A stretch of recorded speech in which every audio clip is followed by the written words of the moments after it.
खबरों में आगे बढ़ रहे हैं। टिकटों का ऐलान होते ही कांग्रेस में भी बगावती तेवर देखने को मिल रहे हैं। सोनीपत, झज्जर समेत कई जगह बगावती तेवर। बड़ौदा से कांग्रेस नेता कपूर नरवाल ने इस्तीफा दे दिया है। इधर बहादुरगढ़ में राजेश जून का निर्दलीय चुनाव लड़ने का ऐलान। राजेश जून ने कहा कि मेरे साथ कांग्रेस नेतृत्व ने धोखा किया है। विधानसभा चुनावों को लेकर कांग्रेस ने पहली सूची जारी कर दी है और उसके बाद अब कांग्रेस में भी जिस तरह से बगावती तेवर जो हैं वो देखने को मिल रहे हैं। इधर सोनीपत, झज्जर समेत कई जगहों पर बगावती तेवर। बड़ौदा से अगर हम बात करें तो कांग्रेस नेता कपूर नरवाल ने इस्तीफा दे दिया है। बहादुरगढ़ में राजेश जून ने निर्दलीय चुनाव लड़ने का ऐलान कर दिया है।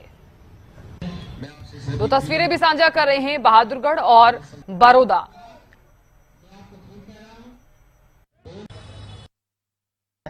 मेरे सभी साथियों ने जी जान से ये कहा है कि हमने जी जान से इलेक्शन लड़ना है, बहुत भारी मतों से हम आपको एमएलए बनाएंगे। तो मैंने फैसला लिया है कि मैं आज से अपना प्रचार शुरू कर रहा हूँ। मैं निर्दलीय इलेक्शन लड़ रहा हूँ। 11 तारीख को हम नामांकन करेंगे और आज से हमने अपना प्रचार शुरू कर दिया। धोखाधड़ी, विश्वासघात, राजेंद्र जून प्लस हमारी शीर्ष में मैं नाम नहीं ले सकता कौन कौन है। अगर मुझे पता होता तो मैं खुलेआम ले लेता। देखो, बहादुरगढ़ के हल्के की जनता ने 100 में से सर्वे में 78 नंबर मेरे को दे रखे हैं। 20-22 के, कहीं 20 है, कभी 22 है, राजेंद्र जून को दे रखे हैं। 2020 के चुनाव में, उपचुनाव में हर आदमी के पास जाके भूपेंद्र जी के साथ उन्होंने यहाँ आके वायदा किया था कि भाई 2024 का चुनाव आपका होगा, लेकिन मेरे को नहीं पता था मेरे साथ इतना बड़ा धोखा होगा। और वो धोखा आज मेरे अकेले को नहीं धोखा दिया, ये पूरी बड़ौदा हल्का की जनता को धोखा दिया है। क्योंकि चौधरी भूपेंद्र सिंह हुड्डा की एक बात कहते थे लोग कि भाई ये जुबान का पक्का है। अब लोग बताएं कि ये जुबान का पक्का है या कैसा है। मेरे साथ इतने राजनीति में शराफत की जिंदगी में जो जी रहा हूं, उसका मेरे साथ ये धोखा देता तो पता नहीं किसके साथ। और मैं पार्टी की सभी अपना सदस्यता से भी और जो मेरे पद हैं उनसे रिजाइन, और मैं पार्टी की सभी अपना सदस्यता से भी और जो मेरे पद हैं उनसे रिजाइन। और हमारे सहयोगी अपराजिता श्री लगातार बनी हुई हैं, ज्यादा जानकारी लिए हुए। अपराजिता, टिकटों का ऐलान जिस प्रकार से कल रात को किया गया, कांग्रेस ने जैसे ही उम्मीदवारों की सूची जारी की और उसके बाद आज बगावती तेवर कांग्रेस में भी देखने को मिल रहे हैं। कांग्रेस में भी देखने को मिल रहे हैं, ऐसा हम इसलिए क्यों कह रहे हैं क्योंकि भारतीय जनता पार्टी ने जब उम्मीदवारों की सूची जारी की तो उसके बाद इस्तीफों की झड़ी लग गई। अब कांग्रेस में भी वही हाल।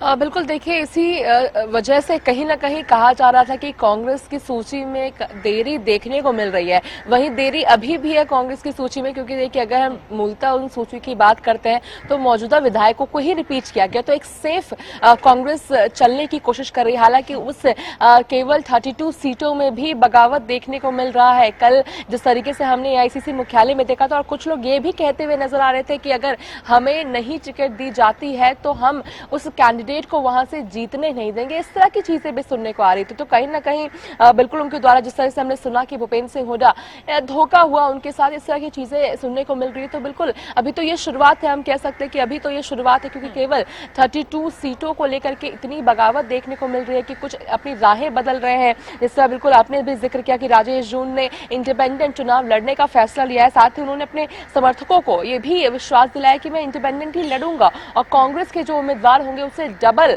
वोट लेकर आऊंगा और जीतूंगा मैं। तो कहीं ना कहीं एक हम कह सकते हैं कि दिल की कसक, दिल का दुख उनका देखने को मिल रहा है कि उनके साथ जो पूरा विश्वास था उन्हें कि इस बार उन्हें टिकट दी जाएगी कांग्रेस के द्वारा और उन्हें नहीं दी गई है। तो काफी कह सकते हैं कि उनके द्वारा इस तरह के इनके इमोशंस है कि उनके साथ विश्वासघात हुआ है, तो जिसको लेकर के वो बर्दाश्त नहीं कर पा रहे और इंडिपेंडेंटली लड़ने का फैसला लेना उनका कहीं ना कहीं उनकी तरफ से जायज भी लगता है। और देखने वाली बात होगी कि क्या आगे की चीजें क्या करती है कांग्रेस, क्या उन्हें मनाने की कोशिश की जाएगी। क्योंकि देखिए आपने जिस तरह जिक्र किया कि बीजेपी में इसी तरह की चीजें देखने को मिली, मगर बीजेपी के टॉप लीडर्स से लेकर के प्रदेश के लीडर्स की भी पूरी कोशिश है कि उन्हें मनाया जाए, उन्हें साथ लेकर चला जाए। अब देखने वाली बात होगी कि कांग्रेस क्या रुख अपनाती, क्योंकि कल भी हमने देखा था जिस तरीके से प्रभारी दीपक बावरिया की अगर हम बात करते हैं तो भारी मात्रा में समर्थक पहुंचे हुए थे वहां पे, अपने अपने जो आवेदनकार थे वो भी पहुंचे हुए थे, जो समर्थक थे कुछ वो भी पहुंचे हुए थे वहां पे कि अब उनके जो लीडर्स है उन्हें टिकट मिले, जानना चाहते थे। और जिस तरीके से प्रभारी दीपक बावरिया काफी भावुक भी हो गए थे ये कहते हुए कि मैं काफी क्षमा चाहता हूं कि मैं आप लोगों की विश्वास पर उतर नहीं पाया, हालांकि मैंने पूरी कोशिश की हो, कोशिश करूंगा कि अगर जो जिन्होंने बहुत काम किया है उन्हें मैं कुछ पदक दिलवाऊं, राहुल गांधी से मैं कुछ सर्टिफिकेट दिलवाऊं, राहुल गांधी से ये कहते हुए नजर आए हैं। तो कहीं ना कहीं कांग्रेस भी इन चीजों के लिए तैयार थी कि ऐसी चीजें होने वाली है। वहीं देखिए बड़ौदा से भी जो कांग्रेस के नेता थे डॉक्टर कपूर सिंह नरवाला ने भी इस्तीफा दे दिया है। साथ ही देखिए उपचुनाव के समय पे वो कांग्रेस में आए थे, तो देखिए कहीं ना कहीं अगर उनकी हम बात करते हैं, कपूर सिंह की बात करते हैं, डॉक्टर कपूर सिंह की बात करते हैं, तो हालांकि कांग्रेस के द्वारा ये चीजें कही गई थी अगर कुछ समय पहले जो आए हैं कांग्रेस में शामिल हुए हैं तो संभव है कि उन्हें दरकिनार करती हुई नजर आ सकती है कांग्रेस। अगर उन्हें लगे कि विधानसभा चुनाव के मद्देनजर या किसी फायदे की वजह से वो कांग्रेस में शामिल हुए हैं तो उन्हें दरकिनार करती हुई नजर आ सकती है। तो संभवतः ऐसा ही कुछ होता हुआ उनके साथ नजर आया है। अब देखने वाली बात होगी कि क्या बची हुई सीटों पर तो ध्यान देगी ही कांग्रेस, इसके अलावा जो नाराज हुए जो लीडर्स नाराज हो गए हैं, जो अपनी राहें अलग ढूंढने की पूरी कोशिश कर रहे हैं और करते हुए भी नजर आ सकते हैं आने वाले दिनों में, तो क्या उन्हें मनाने के लिए कांग्रेस क्या करती है, शीर्ष नेतृत्व तो क्या करता है, प्रदेश के स्तर पर क्या चीजें की जाती है, या फिर केवल सीटों को लेकर ही चर्चाएं चलती रहेगी। क्योंकि देखिए अभी तो केवल 32 सीटें आई है और उसके बाद अब और भी आने वाले दिनों में आएगी, तो सभी चीजों के लिए कांग्रेस को बहुत प्रिपेयर होने की जरूरत है। क्योंकि बिना समर्थकों के लिए कहीं ना कहीं चुनाव मुश्किल हो सकता है कांग्रेस के लिए, नाराज करना सही नहीं रहेगा कांग्रेस के लिए। क्योंकि जिस तरीके से दावा इस बार कांग्रेस कर रही है पूर्ण बहुमत, तो एक तरफ 70 का लक्ष्य लेकर चल रही है, जिसके लिए बहुत जरूरी हो जाता है कि छोटे से लेकर बड़े लेवल तक सभी नेता कांग्रेस के साथ एकजुटता से उनके साथ रहे, तभी जाकर के कांग्रेस की जो स्वप्न देख रही है कांग्रेस हरियाणा में वो फलीभूत होता हुआ नजर आएगा। जी बिल्कुल अपराजिता, आपने सही कहा। अब देखने वाली बात होगी कि कांग्रेस अपने नाराज नेताओं को मना पाती है या फिर नहीं मना पाती है, और ऐसे में आपने ये भी जिक्र किया है कि बची हुई सीटों पर किस प्रकार से मंथन किया जाएगा। एक सवाल यहाँ पर ये भी उठ रहा है कि किस तरह से मंथन किया जाएगा बाकी बची हुई सीटों पर। अभी तो सिर्फ 32 उम्मीदवारों का ऐलान ही किया गया है और उतने में ही जो चीजें हैं वो देखने को मिल रही हैं, बगावती सुर देखने को मिल रहे हैं, नाराजगी तमाम नेताओं की देखने को मिल रही है। तो ऐसे में क्या इन चीजों का जो असर है वो चुनावों पर भी दिखाई देगा?